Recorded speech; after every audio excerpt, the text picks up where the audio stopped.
L'expression hybride est au départ un terme biologique qui renvoie au croisement de variétés ou d'espèces différentes. En organisation du travail et en management, l'expression hybride peut prendre plusieurs formes et refléter plusieurs réalités. Il renvoie à l'idée de mélanger ou d'associer deux choses a priori opposées ou contradictoires. Par exemple, le terme d'organisation hybride s'est fortement développé depuis la pandémie, notamment pour désigner une forme d'organisation du travail, associant à la fois travail en présentiel et travail en distanciel ou ce qu'on appelle le télétravail. Aujourd'hui, nous allons nous concentrer sur la notion d'organisation hybride qui se réfère aux organisations qui ne sont ni totalement publiques ni totalement privées et qui sont donc traversées par des logiques et des valeurs parfois opposées. Il est souvent simpliste et facile de résumer le monde des entreprises à un univers composé d'organisations publiques, et donc appartenant et financé par l'État, et d'organisations privées à but lucratif et financées par des intérêts privés. En réalité, il existe beaucoup d'organisations qui ne sont ni tout à fait l'un ni tout à fait l'autre, comme par exemple dans des secteurs comme la santé ou l'éducation,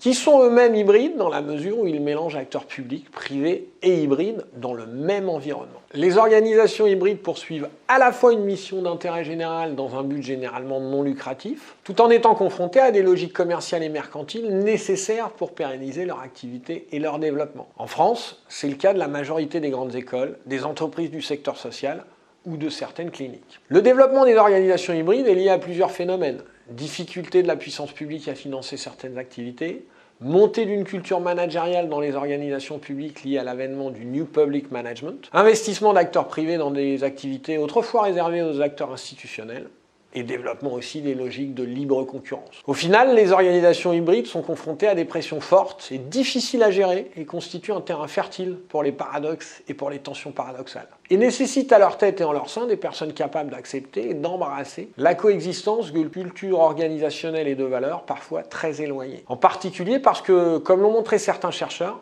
elles sont au croisement de logiques institutionnelles parfois opposées et contradictoires, tout en devant être garantes de stratégies et d'un management inspiré par des logiques de performance et d'efficacité, et tout en cultivant leur légitimité.